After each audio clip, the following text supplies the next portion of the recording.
Di sebuah desa kecil yang dikelilingi hamparan sawah hijau luas, hiduplah seorang juragan sawah yang dulunya disegani dan dihormati. Namanya dikenal sebagai orang paling sukses di kampung itu. Sawahnya tak pernah gagal panen, padinya selalu menguning sempurna dan hasilnya berlimpah ruah. Namun siapa sangka, di balik kesuksesan itu, tersimpan rahasia kelam yang tak pernah ia ceritakan kepada siapapun. Semua bermula ketika musim paceklik melanda. Hujan tak turun berbulan-bulan, tanah retak, dan padi-padi mati sebelum waktunya. Hutang menumpuk, harga pupuk melonjak, dan rasa malu mulai menghantui dirinya.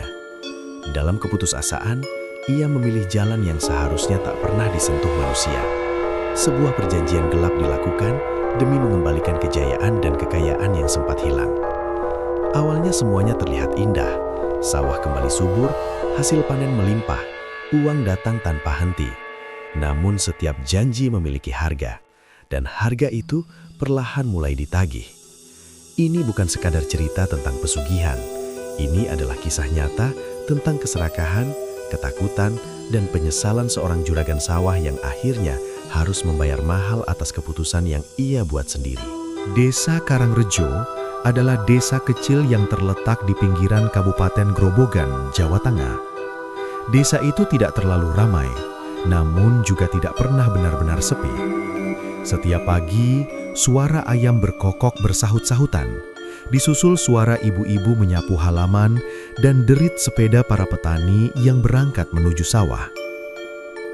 Udara pagi terasa sejuk, membawa aroma tanah basah yang menenangkan hati. Di desa itulah tinggal seorang pria bernama Pak Wiryo. Nama lengkapnya Wiryo Santoso, namun semua orang memanggilnya Pak Wiryo. Ia berusia sekitar 45 tahun, bertubuh kurus namun kuat, dengan kulit legam terbakar matahari. Wajahnya terlihat keras, namun sorot matanya penuh ketenangan. Ia bukan orang yang banyak bicara, tetapi sikapnya yang sederhana membuatnya dihormati oleh warga desa. Pak Wiryo dikenal sebagai juragan sawah paling sukses di desa itu. Sawah miliknya sangat luas, membentang dari pinggir jalan desa hingga mendekati aliran sungai kecil di ujung kampung. Jika dilihat dari kejauhan, hamparan sawah Pak Wiryo tampak seperti lautan hijau yang menyejukkan mata. Padinya tumbuh subur, batangnya tinggi, dan bulirnya padat berisi. Setiap musim panen tiba, sawah Pak Wiryo selalu menghasilkan padi paling banyak dibandingkan petani lain. Warga desa sering membicarakannya. Kalau sawah Pak Wiryo itu aneh, selalu subur, padahal sawah lain kadang gagal panen, kata Pak Darto, salah satu petani desa. Iya benar, air di sawahnya juga seperti tidak pernah habis, jawab petani lain. Namun Pak Wiryo tidak pernah menyombongkan diri. Ia tetap rendah hati seperti dulu, bahkan sering membantu petani lain yang kesulitan. Jika ada tetangga yang kekurangan pupuk, Pak Wiryo tidak segan meminjamkan. Jika ada yang butuh bantuan tenaga, ia juga sering ikut membantu di sawah mereka. Itulah sebabnya warga desa sangat menghormatinya, bukan hanya karena kekayaannya, tetapi juga karena kebaikan hatinya. Pak Wiryo tinggal di sebuah rumah sederhana di pinggir desa, tidak jauh dari sawahnya. Rumah itu berdinding tembok dengan halaman luas yang ditanami pohon mangga dan pisang. Di halaman samping, terdapat lumbung padi besar yang selalu penuh setiap musim panen. Ia tinggal bersama istrinya, Bu Sarmi, dan anak laki-laki mereka yang bernama Rudi. Bu Sarmi adalah wanita sederhana yang setia mendampingi Pak Wiryo sejak mereka masih miskin. Ia berusia sekitar 40 tahun, berwajah lembut, dan selalu berbicara dengan nada pelan. Setiap hari, ia mengurus rumah, memasak, dan membantu mengeringkan padi setelah panen. Sementara Rudi, anak mereka, adalah anak yang ceria dan penurut. Ia duduk di kelas 6 SD dan sangat menyayangi ayahnya. Setiap sore, Rudi sering menyusul Pak Wiryo ke sawah.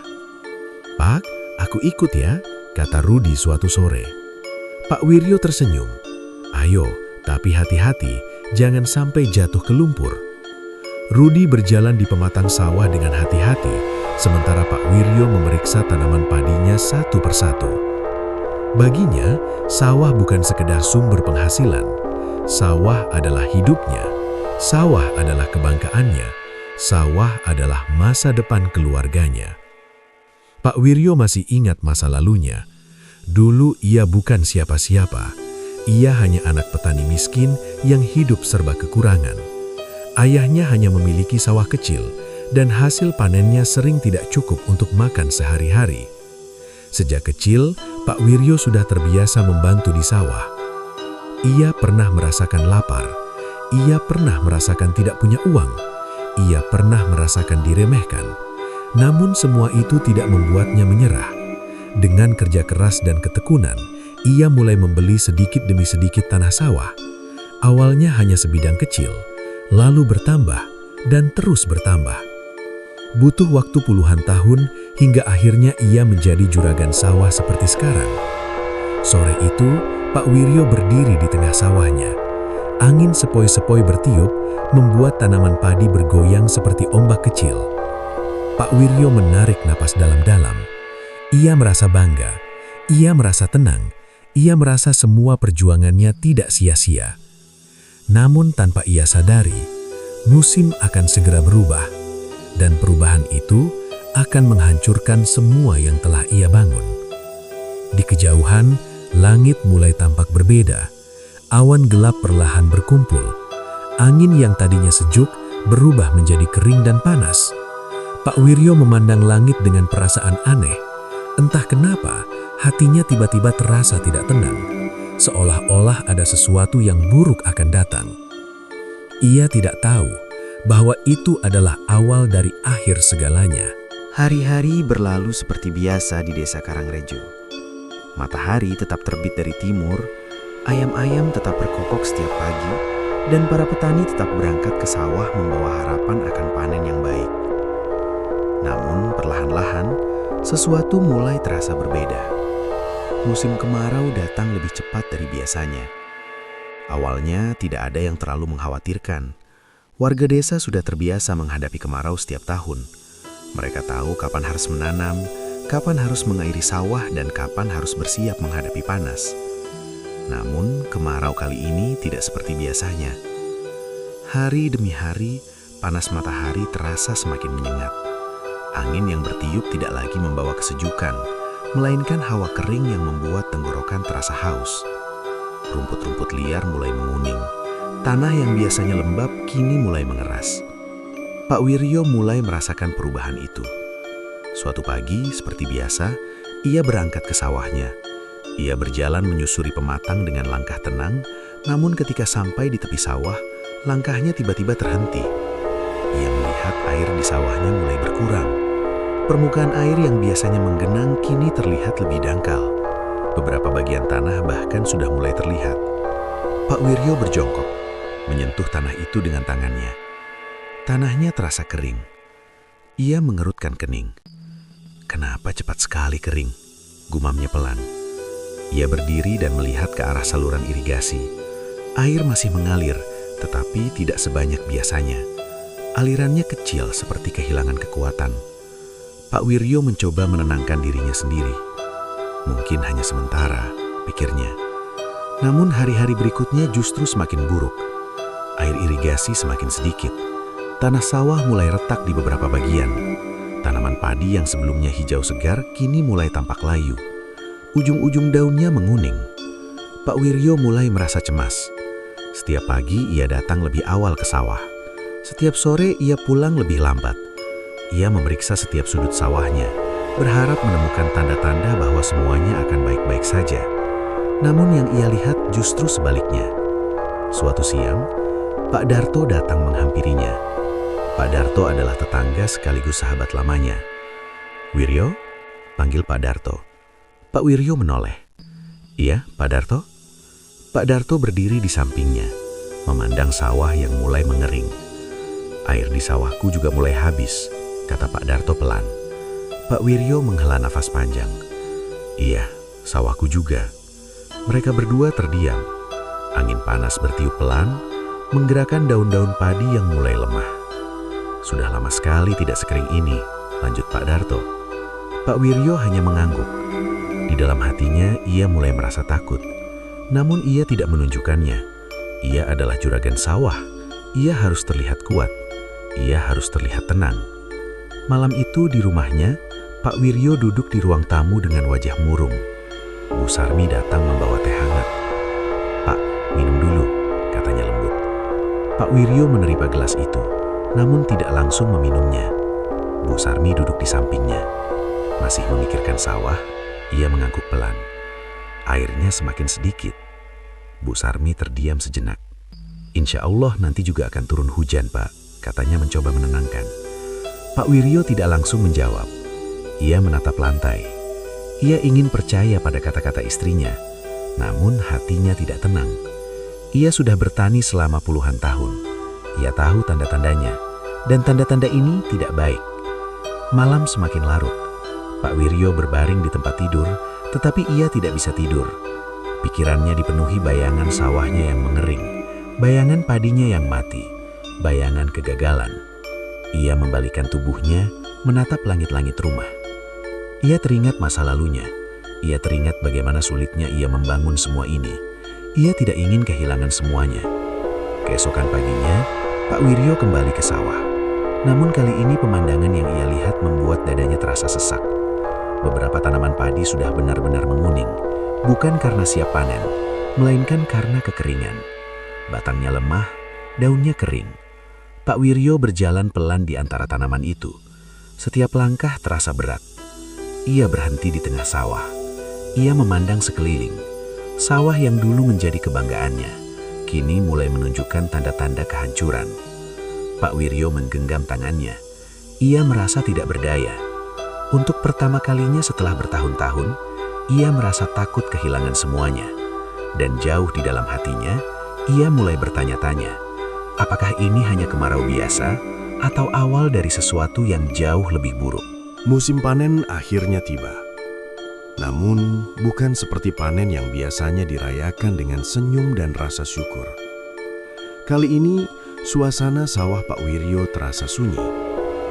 Biasanya ketika musim panen datang, para buruh tani tertawa sambil memotong batang padi. Tumpukan gabah menggunung di tepi sawah. Suara mesin perontok berbunyi nyaring, bercampur obrolan ringan para petani. Tetapi hari itu berbeda. Hasil panen Pak Wiryo jauh dari kata cukup.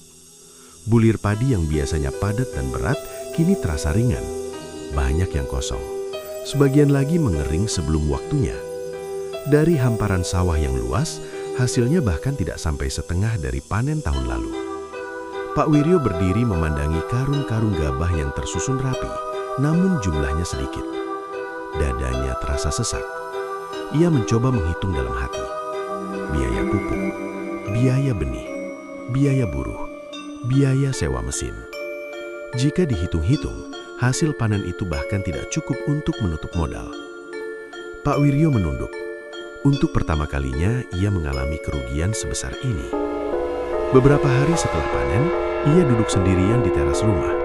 Sore itu langit tampak merah keemasan, tetapi keindahan itu tidak mampu menenangkan hatinya. Bu Sarmi keluar membawa sepiring singkong goreng. "Pak, makan dulu," katanya pelan. Pak Wiryo menggeleng pelan. Belum lapar. Bu Sarmi duduk di sampingnya. Panennya memang sedikit, tapi mungkin musim depan akan lebih baik. Pak Wiryo terdiam. Ia ingin percaya. Namun musim kemarau belum juga berakhir. Tanah masih kering. Air irigasi belum kembali normal. Malam itu Pak Wiryo mengambil buku catatannya.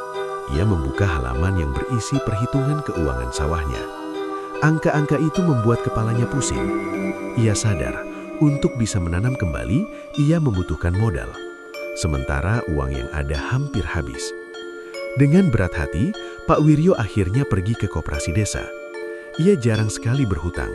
Selama ini ia selalu mengandalkan hasil panen sendiri. Tetapi kali ini, ia tidak punya pilihan lain. Di kantor koperasi, Pak Wiryo duduk berhadapan dengan Pak Lurah yang juga menjadi pengurus koperasi. "Berapa yang dibutuhkan, Wiryo?" tanya Pak Lurah. Pak Wiryo menyebutkan jumlahnya dengan suara pelan. Pak Lurah mengangguk. "Baik, Nanti dicatat sebagai pinjaman, tapi musim depan harus sudah mulai dicicil. Pak Wiryo mengangguk. Iya Pak. Ia menandatangani berkas itu dengan tangan yang sedikit gemetar. Sejak hari itu, Pak Wiryo resmi memiliki hutang. Awalnya ia mencoba menenangkan diri. Tidak apa-apa, musim depan pasti bagus. Aku bisa melunasinya, pikirnya. Namun takdir berkata lain. Musim tanam berikutnya datang, tetapi hujan masih jarang turun. Air irigasi tetap sedikit. Tanaman padi kembali tumbuh tidak sempurna. Pak Wiryo mulai sering terlihat murung. Ia jarang bercanda dengan Rudi. Ia jarang berbicara saat makan malam.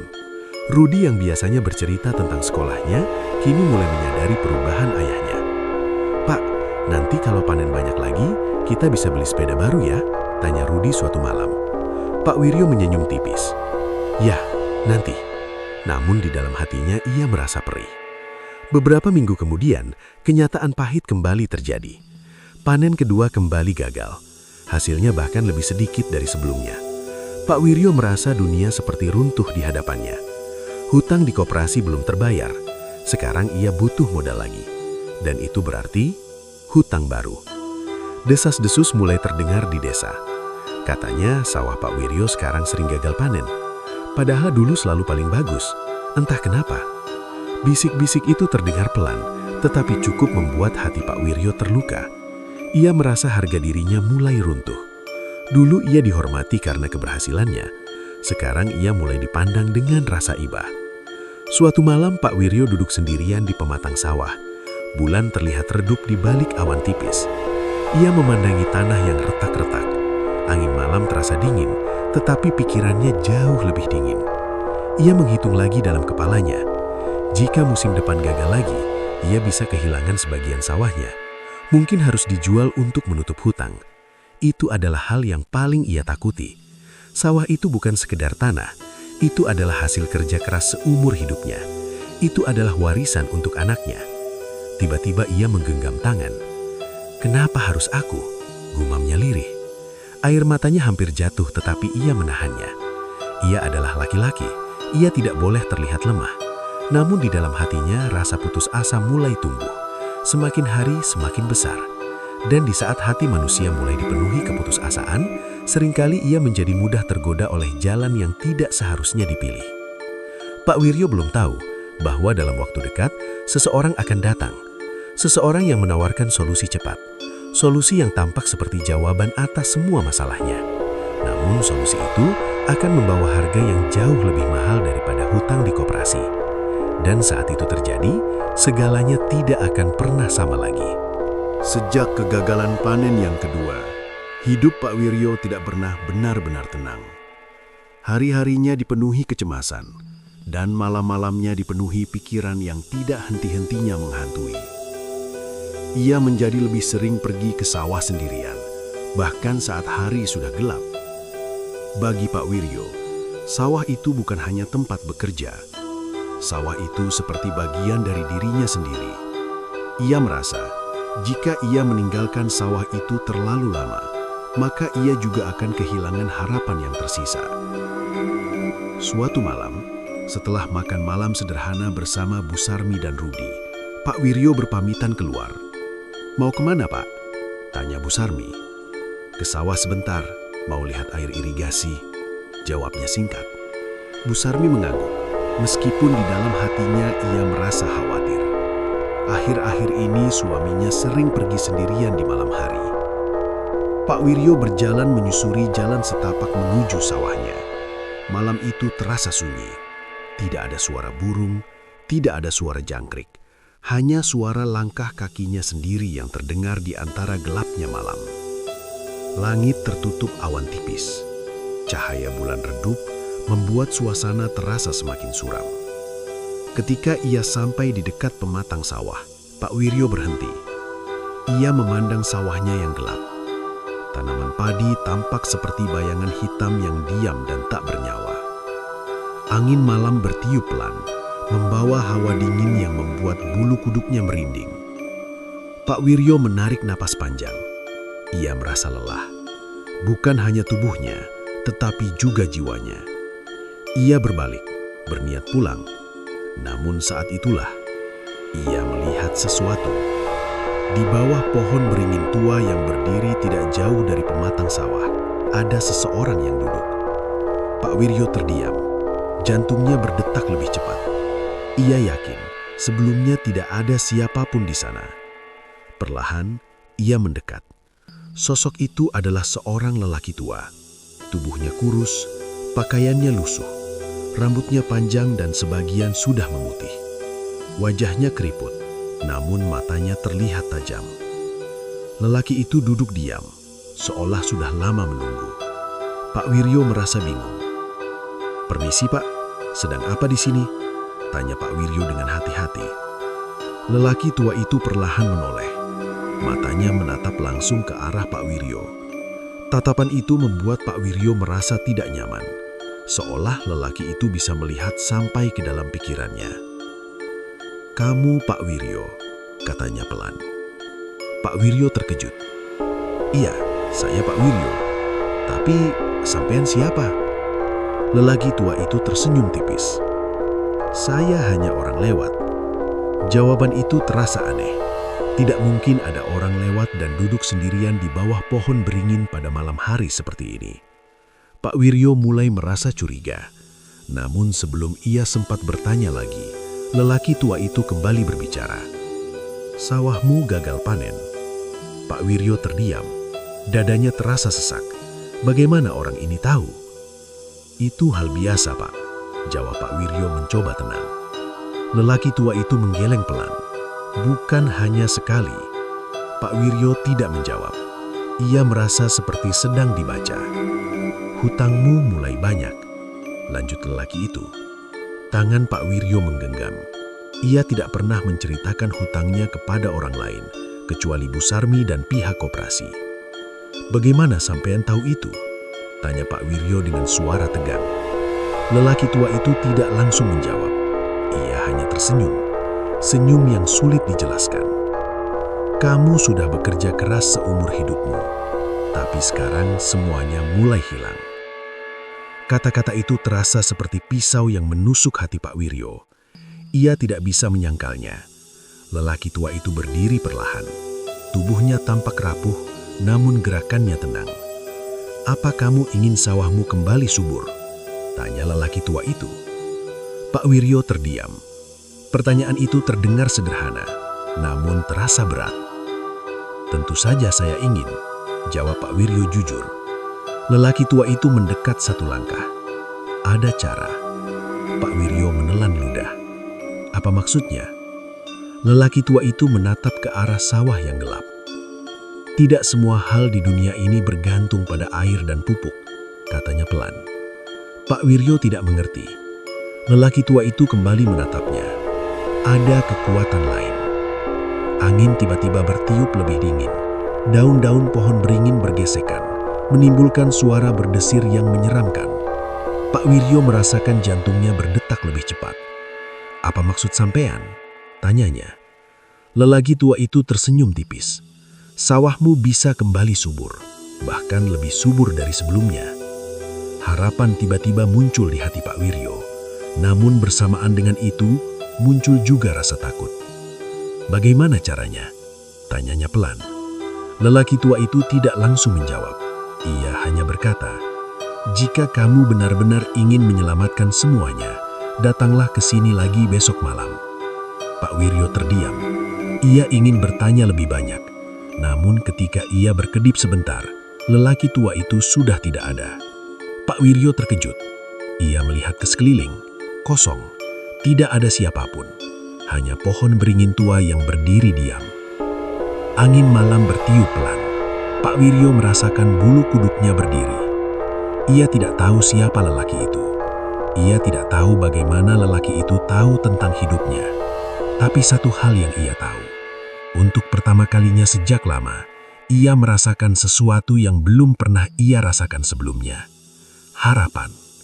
Dan tanpa ia sadari, harapan itu akan membawanya menuju jalan yang tidak akan pernah bisa ia tinggalkan.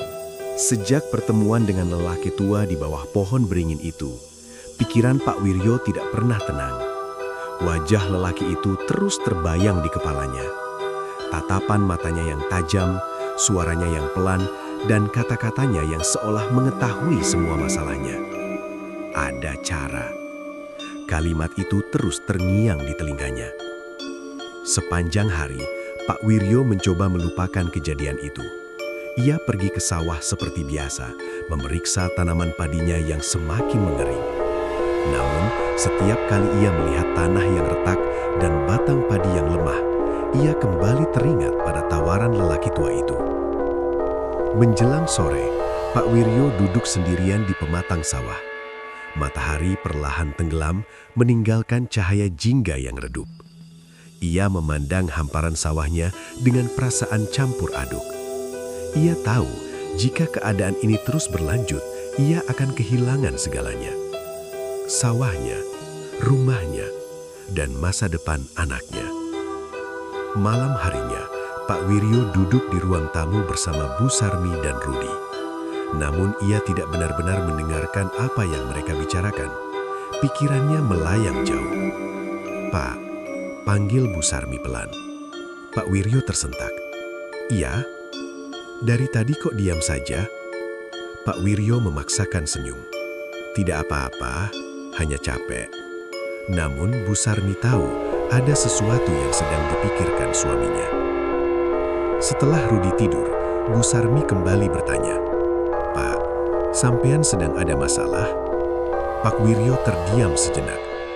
Ia ingin jujur, ia ingin menceritakan semuanya. Namun ia tidak ingin membuat istrinya semakin khawatir. "Tidak apa-apa," jawabnya akhirnya. Malam semakin larut. Pak Wiryo berbaring di tempat tidur, tetapi matanya tidak bisa terpejam. Ia terus memikirkan satu hal. Apakah ia harus kembali ke pohon beringin itu? Ia tahu itu bukan hal yang wajar. Namun di sisi lain, ia merasa tidak punya pilihan. Akhirnya, dengan perlahan, ia bangkit dari tempat tidur. Ia melihat Bu Sarmi yang sudah tertidur lelap di sampingnya. Tanpa bersuara, Pak Wiryo keluar dari rumah. Udara malam terasa dingin. Langkahnya terasa berat, seolah ada bagian dari dirinya yang mencoba menghentikannya. Namun ia tetap berjalan, menuju pohon beringin itu. Ketika ia sampai di sana, jantungnya berdetak cepat.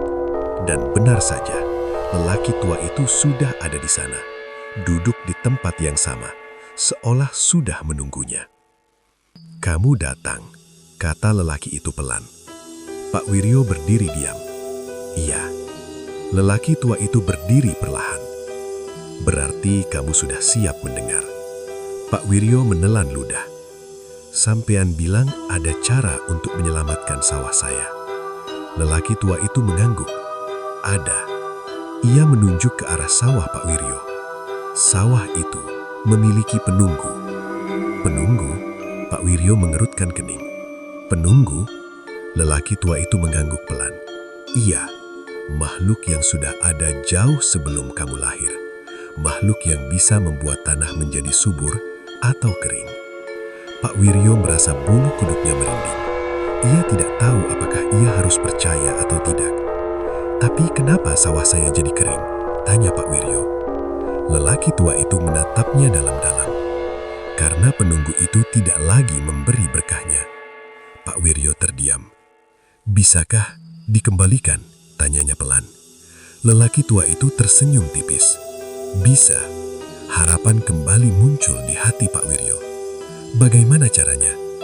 Lelaki tua itu mendekat, namun kali ini suaranya menjadi lebih pelan. "Dengan perjanjian." Pak Wiryo merasakan jantungnya berdetak lebih cepat. "Perjanjian?" Lelaki tua itu mengangguk. "Penunggu itu bisa memberimu kesuburan, kekayaan. Sawahmu akan kembali seperti dulu." Pak Wiryo hampir tidak berani bernapas. Namun lelaki tua itu melanjutkan. "Tetapi," kata itu terasa berat, "ada harga yang harus dibayar." Pak Wiryo terdiam. "Apa maksud sampean?" Lelaki tua itu menatap lurus ke matanya. "Tumbal." Dunia Pak Wiryo terasa berhenti. "Tumbal?" Suaranya bergetar. Lelaki tua itu mengangguk. "Itu adalah hukum yang tidak bisa diubah. Tidak ada yang gratis." Pak Wiryo mundur selangkah. Ia merasa takut. Ini bukan hal yang seharusnya ia dengar. Ini bukan jalan yang seharusnya ia tempuh. "Apa tumbalnya?"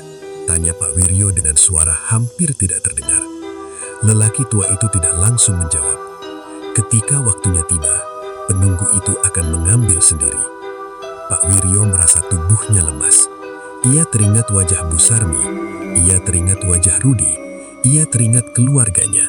Ini salah, ini tidak boleh terjadi. "Aku tidak bisa," bisiknya. Lelaki tua itu tidak memaksa.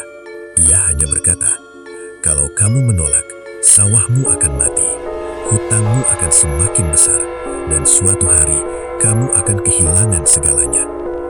Kata-kata itu menusuk hati Pak Wiryo. Ia membayangkan sawahnya dijual. Ia membayangkan keluarganya hidup miskin. Ia membayangkan semua perjuangannya hancur. Air matanya hampir jatuh. Ia merasa terjebak. Di sisi lain, ia tahu ini salah. Namun di sisi lain, ia takut kehilangan segalanya. "Jika saya setuju," kata Pak Wiryo pelan, "apa yang harus saya lakukan?" Lelaki tua itu tersenyum. Untuk pertama kalinya, senyumnya terlihat menyeramkan. "Malam Jumat Kliwon, datanglah ke sini." Pak Wiryo berdiri diam. Ia tahu, sekali ia melangkah lebih jauh, ia tidak akan bisa kembali. Namun keterpusakan telah mengaburkan hatinya. Dan tanpa ia sadari, ia telah membuka pintu untuk sesuatu yang tidak seharusnya ia ganggu. Hari-hari setelah pertemuan kedua itu terasa sangat berat bagi Pak Wiryo. Setiap kali ia melihat wajah Bu Sarmi dan Rudi, hatinya seperti diremas. Ia menyimpan rahasia besar yang tidak berani ia ceritakan kepada siapapun. Malam Jumat Kliwon semakin dekat. Desa Karangrejo tetap berjalan seperti biasa. Warga pergi ke sawah, anak-anak berangkat sekolah, dan suara pengajian terdengar dari musola setiap habis maghrib. Namun bagi Pak Wiryo, waktu terasa berjalan lebih lambat. Ia sering melamun. Kadang duduk lama di teras rumah tanpa bicara. Bu Sarmi semakin khawatir melihat perubahan itu. "Pak, kalau memang berat, kita bisa jual sedikit sawah. Tidak apa-apa, yang penting kita tetap bersama," kata Bu Sarmi suatu sore. Kata-kata itu membuat dada Pak Wiryo terasa sesak. Ia hampir saja membatalkan semuanya. Namun bayangan utang yang menumpuk, bisikan orang-orang desa, dan rasa takut kehilangan harga dirinya membuat pikirannya kembali kacau. Malam Jumat Kliwon pun tiba. Langit terlihat lebih gelap dari biasanya. Awan menutupi bulan. Angin bertiup pelan, membawa hawa dingin yang aneh. Setelah Bu Sarmi dan Rudi tertidur, Pak Wiryo bangkit perlahan dari tempat tidurnya. Ia berdiri lama di samping tempat tidur, menatap wajah anak dan istrinya. Hatinya bergetar. "Maafkan aku," bisiknya lirih. Lalu ia melangkah keluar rumah. Langkahnya terasa berat. Setiap suara kecil membuatnya terkejut. Jalan menuju sawah terasa lebih jauh dari biasanya. Ketika ia sampai di bawah pohon beringin itu, lelaki tua sudah menunggunya. Seperti sebelumnya, diam. "Tenang, kamu datang," ucap lelaki itu. Pak Wiryo mengangguk pelan. "Saya datang." Lelaki tua itu berdiri. "Apakah kamu sudah siap?" Pak Wiryo menelan ludah. Ia ragu, namun ia tetap mengangguk. Lelaki tua itu memberi isyarat agar Pak Wiryo mengikutinya. Mereka berjalan ke tengah sawah. Tanah yang retak terlihat seperti luka panjang di permukaan bumi. Angin malam semakin kencang. Di tengah sawah, lelaki tua itu berhenti. Ia mengambil sesuatu dari balik pakaiannya, sebuah kain hitam kecil dan beberapa benda yang dibungkus daun pisang. Pak Wiryo tidak berani bertanya, jantungnya berdetak sangat cepat. Lelaki tua itu mulai menggumamkan sesuatu, bahasanya tidak jelas. Suara gumamannya bercampur dengan suara angin yang berdesir. Tiba-tiba, angin bertiup lebih kencang. Daun-daun padi yang kering bergesekan, menimbulkan suara seperti bisikan banyak orang. Pak Wiryo merasakan hawa yang sangat dingin. Tubuhnya gemetar. Lelaki tua itu menoleh. "Ingat, setelah ini, jangan pernah menolak apa yang diminta." Pak Wiryo tidak mengerti sepenuhnya, namun ia mengangguk. Lelaki tua itu menorehkan sedikit darah dari ujung jari Pak Wiryo ke tanah sawah. Darah itu jatuh dan langsung terserap ke dalam tanah. Suasana menjadi sangat hening. Lalu, tanah di sekitar mereka seperti bergetar pelan. Pak Wiryo mundur satu langkah. Ia merasa seperti ada sesuatu yang bangkit. Tiba-tiba, angin berhenti. Semua menjadi sunyi. Sangat sunyi. Lelaki tua itu berbisik. Perjanjian telah diterima. Pak Wiryo merasakan tubuhnya lemas. "Apa? Itu sudah cukup?" tanyanya dengan suara gemetar. Lelaki tua itu tersenyum tipis. "Mulai besok, kamu akan melihat hasilnya." "Dan tumbalnya?" tanya Pak Wiryo tanpa sadar. Lelaki tua menatapnya dalam-dalam. Ketika waktunya tiba, penunggu itu akan menagih. Setelah mengatakan itu, lelaki tua berjalan menjauh. Pak Wiryo berdiri sendirian di tengah sawah. Jantungnya masih berdebar kencang. Ia merasa seperti baru saja melakukan sesuatu yang sangat besar dan sangat salah. Namun semuanya sudah terjadi. Ia tidak bisa membatalkannya. Keesokan paginya, sesuatu yang aneh terjadi. Langit yang selama berbulan-bulan cerah, tiba-tiba berubah mendung.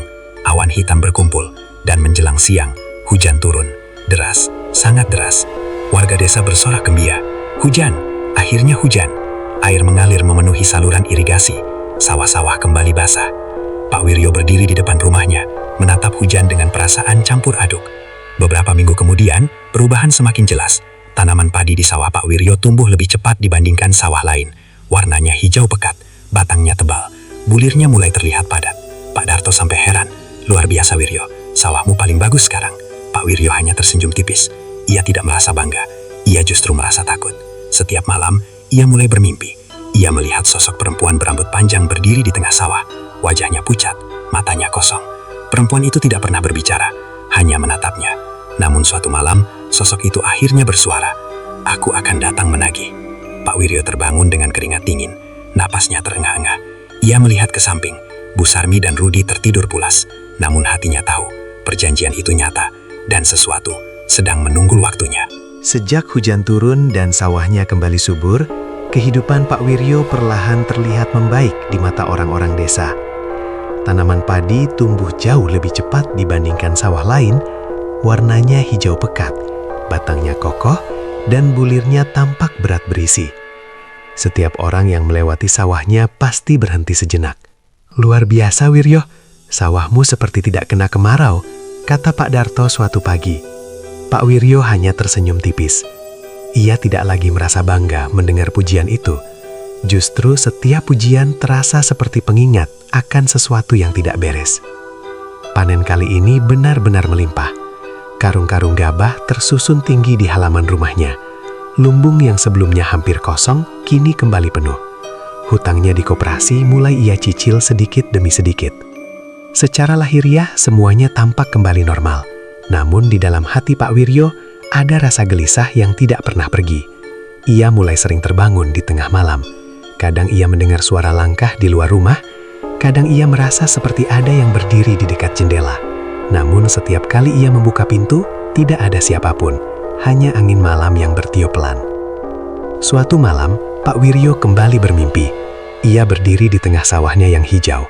Angin berhembus pelan, membuat padi bergoyang seperti ombak kecil. Namun tiba-tiba, warna hijau itu berubah menjadi hitam, langit menjadi gelap, dan di tengah sawah itu, berdiri sosok perempuan berambut panjang, wajahnya pucat, matanya kosong.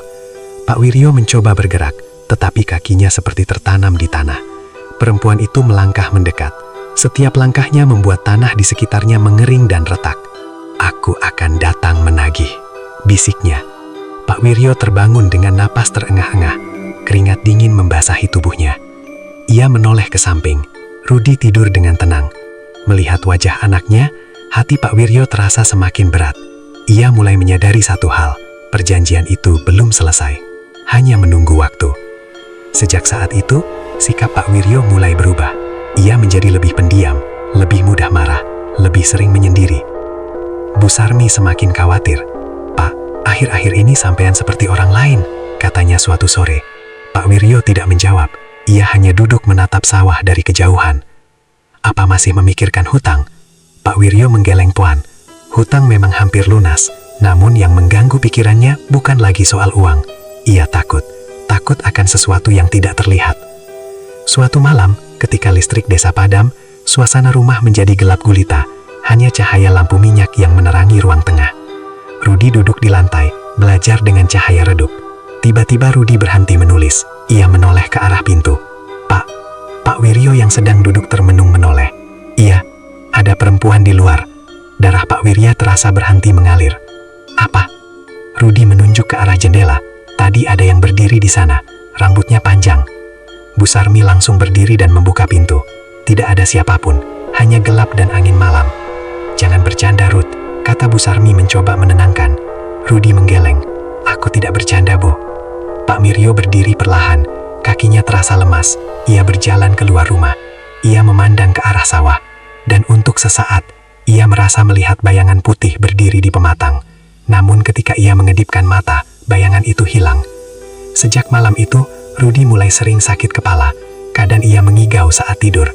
Pak, dia memanggilku. Setiap kali mendengar itu, jantung Pak Wiryo terasa seperti diremas. Ia mulai sadar, waktu penagihan semakin dekat. Suatu malam, Pak Wiryo tidak bisa menahan diri lagi. Ia pergi ke pohon beringin itu. Ia berharap bisa bertemu lagi dengan lelaki tua tersebut. Namun tempat itu kosong. Tidak ada siapapun. Hanya suara angin dan daun-daun yang bergesekan. Pak, teriak Pak Wiryo pelan. Tidak ada jawaban. Ia merasa sendirian. Benar-benar sendirian. Kini ia mulai memahami satu hal yang terlambat ia sadari. Ketika ia menerima perjanjian itu, ia sebenarnya sudah menyerahkan kendali. Dan sekarang, ia hanya bisa menunggu kapan bayangan itu benar-benar datang, menagih sesuatu yang jauh lebih berharga daripada sawah. Di rumah, Rudi kembali mengigau malam itu. Pak, dia bilang sudah waktunya. Pak Wiryo duduk di samping tempat tidur anaknya. Tangannya gemetar saat menggenggam tangan kecil itu. Air mata akhirnya jatuh. Ia sadar, kekayaan yang kembali ia dapatkan adalah awal dari kehilangan yang jauh lebih besar. Dan kini, bayangan itu tidak lagi jauh. Ia sudah mulai mendekat. Pelan, namun pasti. Sejak malam ketika Rudi melihat sosok perempuan di luar jendela, keadaan di rumah Pak Wiryo tidak pernah benar-benar tenang. Anak itu mulai sering sakit tanpa sebab yang jelas. Kadang tubuhnya panas, kadang dingin. Kadang ia terlihat sehat di pagi hari, tetapi menjelang malam ia kembali lemas. Bu Sarmi mulai panik. Ia mencoba berbagai cara. Ia membawa Rudi ke bidan desa. Ia memberinya obat penurun panas. Ia bahkan meminta air doa dari ustadz di musola. Namun tidak ada perubahan berarti. Rudi tetap sering mengigau. Setiap kali ia mengigau, kata-katanya membuat jantung Pak Wiryo terasa berhenti. Dia berdiri di sawah, Pak. Dia memanggil namaku. Dia bilang aku harus ikut. Pak Wiryo tidak sanggup mendengarnya. Ia hanya bisa duduk di samping tempat tidur, memegang tangan anaknya yang semakin dingin. Dalam hatinya, ia tahu, ini bukan sakit biasa. Ini adalah bagian dari perjanjian itu. Suatu sore, Rudi duduk di teras rumah sendirian. Wajahnya pucat, matanya sayu. Ia tidak lagi seceria dulu. Pak Wiryo duduk di sampingnya. Ruth, kamu kenapa? Tanyanya pelan. Rudi menatap ayahnya. Pak, perempuan itu datang lagi semalam. Jantung Pak Wiryo berdetak kencang. Apa yang dia bilang? Rudi terdiam sejenak. Dia bilang, dia lapar. Pak Wiryo merasa tubuhnya gemetar. Ia tidak tahu harus berkata apa. Ia hanya memeluk anaknya erat-erat. Malam itu, hujan turun deras. Angin bertiup kencang, membuat pintu dan jendela bergetar. Lampu rumah berkedip-kedip. Suasana terasa mencekam. Rudi tertidur lebih awal dari biasanya. Namun, menjelang tengah malam, Bu Sarmi membangunkan Pak Wiryo dengan panik. Pak, bangun Pak. Pak Wiryo tersentak. Ada apa? Rudi tidak ada di tempat tidur. Pak Wiryo langsung bangkit. Jantungnya berdetak sangat cepat. Ia melihat tempat tidur Rudi kosong. Selimutnya tergeletak di lantai. Pintu rumah sedikit terbuka. Angin malam masuk membawa hawa dingin. Pak Wiryo berlari keluar rumah. Rudi, teriaknya. Tidak ada jawaban. Hanya suara angin dan hujan. Bu Sarmi menangis di belakangnya. Mungkin dia ke sawah, Pak. Pak Wiryo langsung berlari menuju sawah. Hujan deras membuat tanah licin. Napasnya terengah-engah, jantungnya terasa seperti akan meledak. Ketika ia sampai di sawah, ia melihat sesuatu yang membuat tubuhnya membeku. Rudi berdiri di tengah sawah, diam, membelakangi ayahnya. "Rudi!" teriak Pak Wiryo. Anak itu tidak bergerak. Pak Wiryo berlari mendekat. Namun tiba-tiba, ia melihat sosok itu. Di depan Rudi, berdiri sosok perempuan berambut panjang. Pakaiannya pucat kotor, wajahnya pucat, matanya kosong. Pak Wiryo berhenti. Tubuhnya gemetar hebat. Ia ingin berteriak, namun suaranya seperti hilang. Perempuan itu perlahan menoleh ke arah Pak Wiryo. Matanya menatap langsung ke dalam jiwanya. Dan untuk pertama kalinya, ia melihat senyum di wajah makhluk itu. Senyum yang mengerikan, seolah ia sudah mendapatkan apa yang ia inginkan. "Tidak," bisik Pak Wiryo. Ia mencoba berlari, namun tubuhnya terasa berat, seolah ada sesuatu yang menahannya. Angin bertiup sangat kencang, hujan semakin deras. Tiba-tiba Rudi jatuh ke tanah, tubuhnya terbaring diam. Sosok perempuan itu perlahan menghilang, menyatu dengan gelapnya malam. Pak Wiryo akhirnya bisa bergerak. Ia berlari menuju anaknya. "Rudi!" Ia mengangkat tubuh anaknya. Tubuh itu dingin, tidak bergerak, tidak bernapas. "Rudi! Bangun, nak! Bangun!" Air mata Pak Wiryo jatuh tanpa bisa ditahan. Bu Sarmi datang beberapa saat kemudian. Ketika ia melihat tubuh anaknya yang terbaring lemas, ia menjerit histeris. "Rudi!" Tangisan memenuhi malam itu. Hujan terus turun, seolah langit ikut menangis. Malam itu, Pak Wiryo kehilangan segalanya. Keesokan harinya, seluruh desa berduka. Warga datang melayat, semua merasa kehilangan. Rudi dikenal sebagai anak yang baik. Tidak ada yang menyangka ia akan pergi secepat itu. Semua orang mengira itu hanyalah takdir. Namun Pak Wiryo tahu kebenarannya. Ini bukan sekedar takdir. Ini adalah harga yang harus ia bayar. Harga dari perjanjian yang ia buat. Sejak hari itu, Pak Wiryo tidak pernah lagi menjadi orang yang sama. Ia tidak lagi peduli pada sawahnya. Ia tidak lagi peduli pada kekayaannya. Setiap malam, ia hanya duduk diam di teras rumah, menatap sawah yang kini kembali subur. Sawah yang kini terasa seperti kutukan. Ia sadar, semua ini adalah kesalahannya. Dan rasa bersalah itu akan menghantuinya seumur hidup. Pemakaman Rudi berlangsung dalam suasana duka yang begitu dalam. Warga desa Karangrejo datang berbondong-bondong. Tangisan Bu Sarmi terdengar memilukan, membuat siapapun yang mendengarnya ikut menitikkan air mata. Pak Wiryo hanya diam. Sejak malam kejadian itu, ia seperti kehilangan suaranya. Wajahnya kosong, matanya sembab, namun tidak lagi menangis. Seolah air matanya sudah habis. Ia berdiri kaku saat jenazah anaknya diturunkan ke liang lahat. Tanah merah perlahan menutup tubuh kecil itu. Setiap sekop tanah yang jatuh terasa seperti menghantam dadanya sendiri. Di dalam hatinya, hanya satu kalimat yang terus berputar. "Ini salahku." Sepulang dari pemakaman, rumah mereka terasa sangat sepi. Kamar Rudi masih seperti biasa. Buku-bukunya masih tersusun di meja. Seragam sekolahnya tergantung rapi di balik pintu. Sepasang sandal kecil tergeletak di dekat tempat tidur. Bu Sarmi kembali menangis ketika melihatnya. "Kenapa anak kita, Pak? Kenapa?" Suaranya pecah. Pak Wiryo tidak bisa menjawab. Ia tahu alasannya, namun ia tidak sanggup mengatakannya. Sejak hari itu, sawah Pak Wiryo tetap subur, bahkan lebih subur dari sebelumnya. Panen berikutnya tetap melimpah, gabah kembali memenuhi lumbung. Namun setiap kali melihat tumpukan karung padi itu, Pak Wiryo merasa muak. Semua itu terasa seperti darah, seperti harga yang dibayar dengan nyawa anaknya sendiri. Ia tidak lagi pergi ke sawah dengan semangat. Ia hanya datang seperlunya, lalu duduk lama di pematang menatap kosong. Beberapa warga mulai berbisik. Sejak anaknya meninggal, Pak Wiryo jadi aneh. Kasihan, mungkin terlalu terpukul. Pak Wiryo tidak peduli.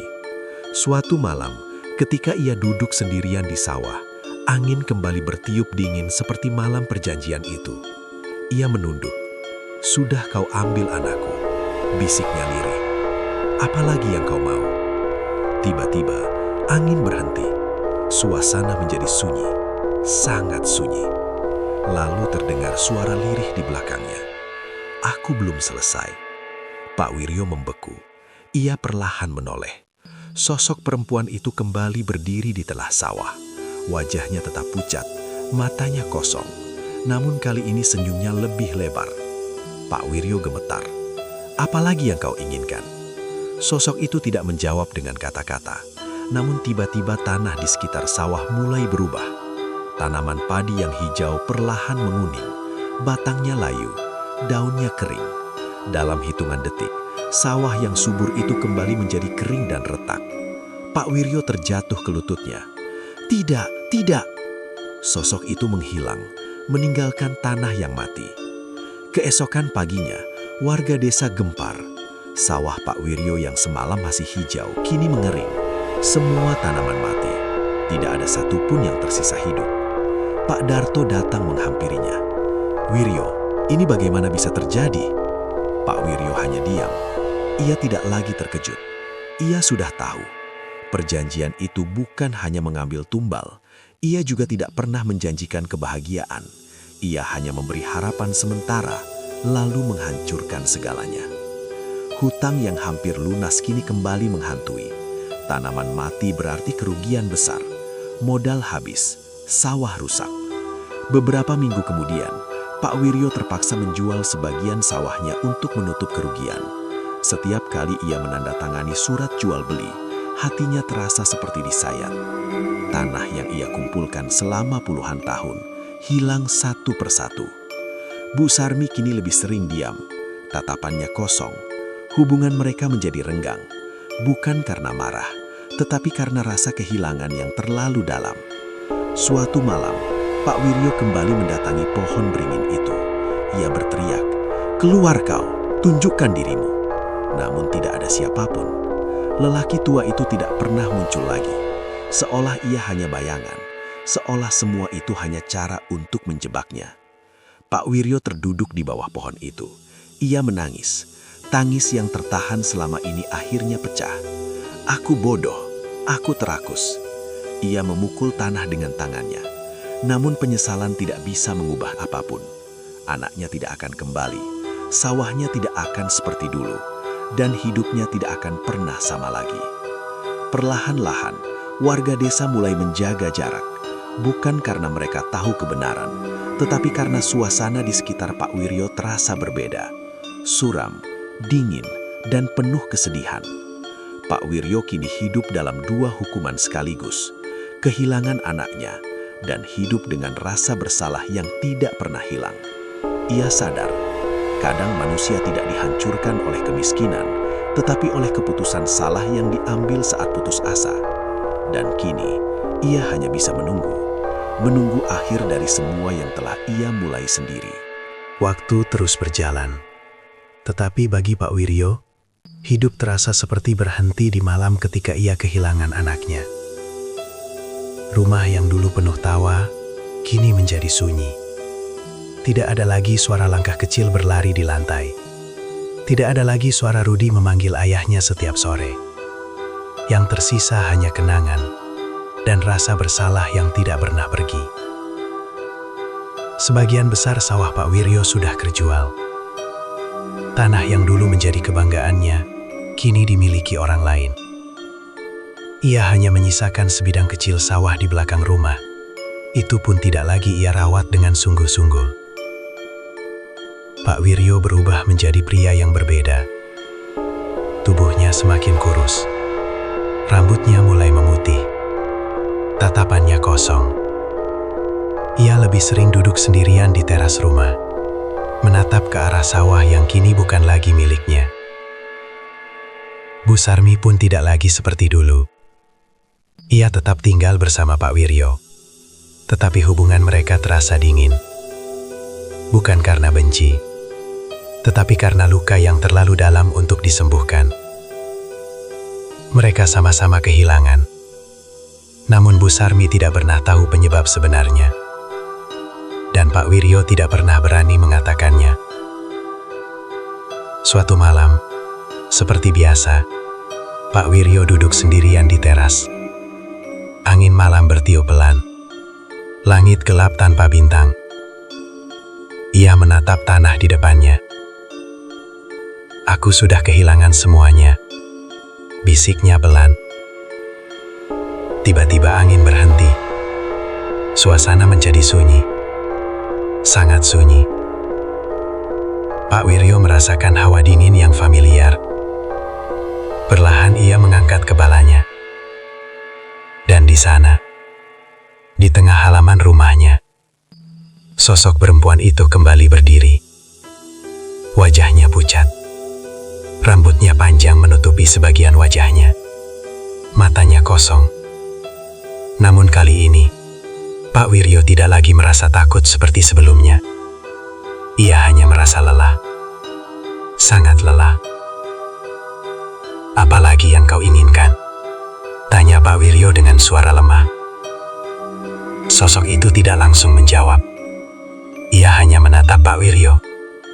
Tatapan yang dalam dan dingin. Lalu perlahan, ia melangkah mendekat. Setiap langkahnya membuat udara terasa semakin dingin. Pak Wiryo tidak bergerak. Ia tidak lari. Ia tidak berteriak. Ia hanya duduk diam. "Aku sudah membayar semuanya," bisiknya. "Aku sudah kehilangan anakku, sawahku, hidupku." Air matanya jatuh perlahan. "Kalau kau ingin mengambil nyawaku, ambillah." Sosok itu berhenti di hadapannya. Untuk sesaat waktu terasa berhenti. Lalu, sosok itu menghilang. Begitu saja. Tanpa suara. Tanpa jejak. Pak Wiryo terdiam.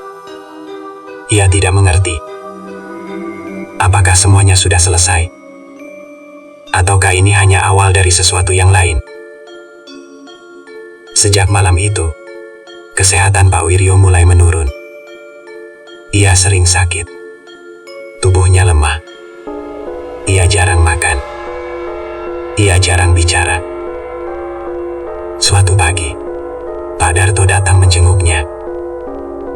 "Wiryo, kamu harus kuat," kata Pak Darto pelan. Pak Wiryo hanya tersenyum tipis. "Aku lelah, Darto."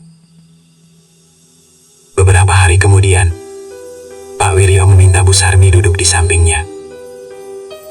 Untuk pertama kalinya setelah sekian lama, ia menggenggam tangan istrinya.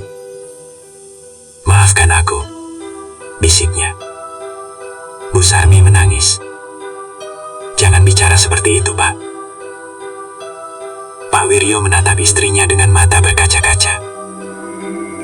"Aku bukan suami yang baik." Bu Sarmi menggeleng sambil menangis. "Sampean sudah melakukan yang terbaik." Namun Pak Wiryo tahu, ia telah membuat kesalahan yang tidak bisa diperbaiki. Malam itu, Pak Wiryo bermimpi. Ia berdiri di tengah sawah. Namun sawah itu tidak lagi kering. Tidak lagi gelap. Sawah itu hijau. Indah. Dan di kejauhan, ia melihat Rudi. Anaknya berdiri di sana. Tersenyum. "Pak." Air mata Pak Wiryo jatuh. Ia berlari mendekat. Namun sebelum ia sampai, ia terbangun. Air matanya masih mengalir. Namun untuk pertama kalinya setelah sekian lama, dadanya terasa sedikit ringan. Keesokan paginya, Bu Sarmi mencoba membangunkannya. Namun Pak Wiryo tidak bergerak.